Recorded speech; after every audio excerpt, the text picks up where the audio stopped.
देखो बेटा, ये लेक्चर क्या है, थोड़ा सा बस अलग है, इसलिए पार्ट 2 में कर लिया कि पहले क्या है बीच में, अभी 2 साल से तो नहीं हुआ, ये आउट ऑफ कोर्स पूछ लिए थे हमसे बिल्कुल, जिसका हमें आइडिया नहीं।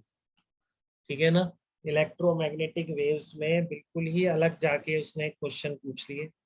ठीक है, लेकिन आप क्या है, उनको थोड़ा सा एक्स्ट्रा एफर्ट पुट करते हुए उन प्रॉब्लम्स को भी कर सकते हैं, समझ सकते हैं कैसे करना है। ठीक है, तो उसके लिए मैं 2-4 चीजें आपको एक्स्ट्रा बता रहा हूँ, बट अब आप जरूर करके जाएंगे, मैंने बता दी तो छोड़ के नहीं जाएंगे इसको। ठीक है ना। अगर मैंने बता दिया तो आपको करके जाना है, छोड़ के नहीं जाना है किसी को, इसलिए बता रहा हूँ जस्ट कि उस तरह के प्रॉब्लम भी हो जाए, वो आपको दिखेंगे जब भी आप आर्काइव लगाएंगे, फिर आपको बार बार लगेगा ऐसा आ गया तो। ठीक है। और वो आप समझ भी सकते हैं, बिल्कुल ही आउट ऑफ कोर्स होता फिर तो क्या कर सकते हैं। ठीक है, लेकिन आप क्या है वो समझ भी सकते हैं, तो वो मैं आपको थोड़ा सा बता रहा हूँ कि फुल एक्स्ट्रा जाके बोर्ड में बिल्कुल नहीं है पोर्शन जो अब हम पढ़ने वाले। ठीक है। बोर्ड में बिल्कुल नहीं है, बोर्ड का बस पहले तक का सारा है बोर्ड में, मेंस के जो एग्जांपल्स हैं वो आपको बोर्ड में मिल सकते हैं, ऑब्जेक्टिव बिल्कुल मिल सकते हैं। ठीक है, पूरा एनसीईआरटी ने ही सबसे बढ़िया पढ़ाया है इलेक्ट्रोमैग्नेटिक इससे पहले तक। ठीक है, ये देखो मैं क्या कह रहा हूँ, मैं आपको थोड़ा सा और जनरलाइज फॉर्म में ले जा रहा हूँ। 3D इक्वेशन जो हमारे 11th में भी कोर्स में नहीं थी। ठीक है, बट यहाँ थोड़ा सा लिखना सीख लेते हैं, कोई ऐसी बुरी बात नहीं है। देखो ऐसे लिखते हैं इलेक्ट्रिक फील्ड। ठीक है ना, तो हियर एन कैप क्या कहलाता है, देखो के वेक्टर जो यहाँ पे दिख रहा है आपको। ठीक है ना, अभी इससे वो वाली इक्वेशन भी निकाल लेंगे, सिंगल आपका जो जेड एक्सेस या एक्स एक्सेस वाली होती है। ठीक है, बट इसमें ये क्या, इलेक्ट्रिक फील्ड कैसा भी हो सकता है, अभी एन कैप कुछ भी हो सकता है, 2i cap plus 3j cap minus 5 cap, अगर ऐसा आ गया तो फिर आप बी वेक्टर कैसे निकालो। ठीक है, ऐसे क्वेश्चन आए हुए हैं कि अगर ई वेक्टर गिवन हो के बी वेक्टर पूछ ले आपसे, और ई वेक्टर की डायरेक्शन किसी एक्स या वाई जेड में ना हो, तो फिर आप पहले ड्रॉ करके और फिर ई क्रॉस भी देखते हुए ऐसे करेंगे, तो टाइम लग सकता है, या हो सकता है ना भी है। ठीक है, तो उसका मेथड हम सीखना चाह रहे हैं, तो उसमें देखो क्या क्या पैरामीटर्स आते हैं, ये इलेक्ट्रिक फील्ड इंटेंसिटी की जनरलाइज इक्वेशन, अगर ये इलेक्ट्रिक फील्ड है तो बी डेफिनेटली सी से डिवाइड करके लिखा जा सकता है, जो कर दिया। अब यहाँ डायरेक्शन क्या लिखेंगे ये देखो।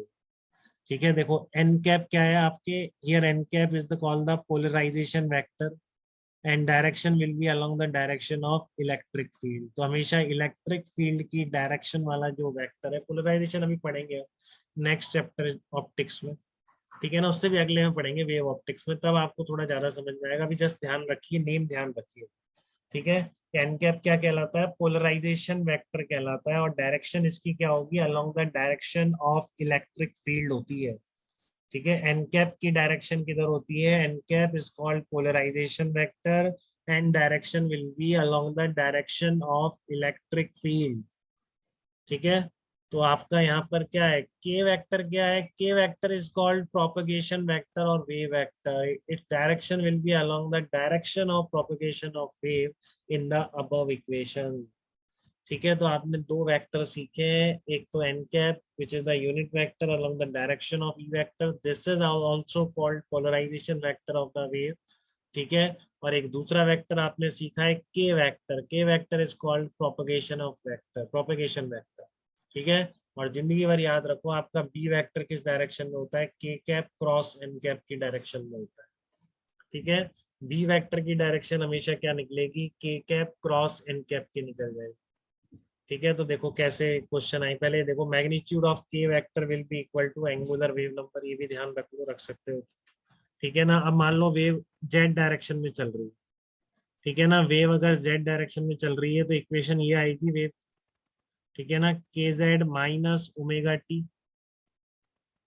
तो क्या करोगे आप, सबसे पहले ये जनरल इक्वेशन में क्या रखा करो, एक तो के वेक्टर रख दो, अगर पता है जैसे कि आपको जेड एक्सिस में चल रही है तो के वेक्टर क्या आ गया, के कैप। ठीक है, और आर वेक्टर की जगह हमेशा क्या आएगा बेटा, कोई जनरलाइज कोऑर्डिनेट, एक अगर आपको कार्टेसाइन कोऑर्डिनेट में ले जाना है इसको फाइनली डॉट प्रोडक्ट से हटा के, तो आप क्या करेंगे, यहाँ पर के वेक्टर लिखेंगे, this is the vector along the direction of propagation of vector, तो मैग्नीट्यूड ऑफ दिस के कैप आ गया उसकी डायरेक्शन। ठीक है, आर वेक्टर आ गया आपका एक्स आई कैप प्लस वाई जे कैप प्लस जेड के कैप। तो डॉट प्रोडक्ट कितना आ जाएगा, इसका डॉट प्रोडक्ट करना है एक बार, के डॉट आर आता है कि आपको कितना, के डॉट आर कितना आता है, तो के जेड आता है, तो वही इक्वेशन आ गई ना जो थी जेड एक्सिस में, जो आपने 11 से पढ़ी, सही है ना इसका मतलब ये तो। ठीक है ना, ये जस्ट एक जनरलाइज फॉर्म है कि आपका आर वेक्टर लिख दो एक्स आई कैप प्लस वाई जे कैप प्लस जेड के कैप, के वेक्टर लिख दो आपका मॉड ऑफ के और उसकी जो डायरेक्शन है, डॉट प्रोडक्ट करोगे तो आपको इक्वेशन मिल जाएगी। तो ये जस्ट मैंने आपको निकाल के बता दी है जनरलाइज फॉर्म से, याद तो ये रट लेनी है आपको बिल्कुल, ठीक है। इसमें कोई भी रिमेंबर वाली कॉपी में लिख देना ये दोनों इक्वेशन, जिससे याद हो जाए मेरे को, ठीक है। नाम लिख देना, n cap is the polarisation vector, k vector is the propagation vector, ठीक है। अब जैसे मान लो ये आपका ई वेक्टर दे रखा है, ठीक है, तो के जेड है, इसका मतलब के वेक्टर क्या होगा, के कैप का डायरेक्शन होगी इसकी, ठीक है ना। ये के जेड, अच्छा है, देखो ध्यान रखो एक चीज कि आपका प्रोपेगेशन वेक्टर के वेक्टर को बोलते हैं, बट अगर बीच में नेगेटिव साइन है तो ही डायरेक्शन ऑफ प्रोपेगेशन के वेक्टर के अलोंग है, ठीक है। अगर बीच में पॉजिटिव साइन है तो direction of propagation will be opposite to K vector, ठीक है। अगर ये लिखा हुआ है तो आपका के वेक्टर की डायरेक्शन किधर हो गई, के कैप हो गई, के जेड है ना, तो के वेक्टर की डायरेक्शन के कैप होगी, बट यहाँ पर प्लस है तो वेव किधर चलेगी, माइनस के कैप या माइनस जेड डायरेक्शन में चलेगी, ठीक है। तो ये बात ध्यान रखेंगे आप कि जैसे ये इक्वेशन है ओमेगा टी माइनस के एक्स, ये पॉजिटिव एक्स में जा रही है, ओमेगा टी प्लस के एक्स, ये आपको पढ़ाया था इस तरीके से, ठीक है ना। ओमेगा टी माइनस के एक्स मतलब पॉजिटिव एक्स में, ओमेगा टी प्लस के एक्स मतलब नेगेटिव एक्स।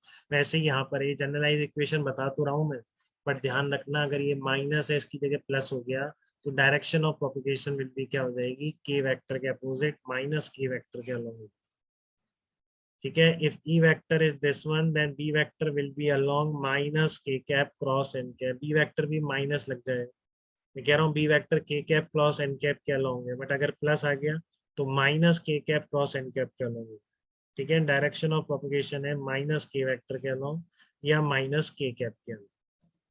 क्लियर है बेटा, याद रख कर आ रहा हूँ मैं, आपको रटा रहा हूँ तो रट लीजिए इसको, जनरलाइज फॉर्म है। अगर माइनस है तो के वेक्टर के अलोंग वेव जा रही है, अगर प्लस है तो के वेक्टर के अपोजिट जा रही है। अगर यहाँ पर माइनस है तो direction of magnetic field is के कैप क्रॉस एन कैप के अलोंग, और बीच में अगर प्लस आ गया तो minus k cap cross n cap के अलोंग आपकी किसकी डायरेक्शन बोली जाएगी, मैग्नेटिक फील्ड इंटेंसिटी की डायरेक्शन बोली जाएगी। ये दो चार बातें आपको हमेशा ध्यान रखनी है, ठीक है। बताइए अंश, याद हो पा रहा है कि आपको कुछ बिल्कुल नहीं हो रहा है आपको, यस बोलिए। सर, हो रहा है। के dot are minus omega T plus delta, plus minus का चक्कर है, अगर प्लस है तो माइनस के वेक्टर में वेव जा रही है, अगर माइनस है यहाँ पर तो प्लस के वेक्टर में जा रही है, ठीक है। तो उसको अप्लाई करके देखते हैं अपन।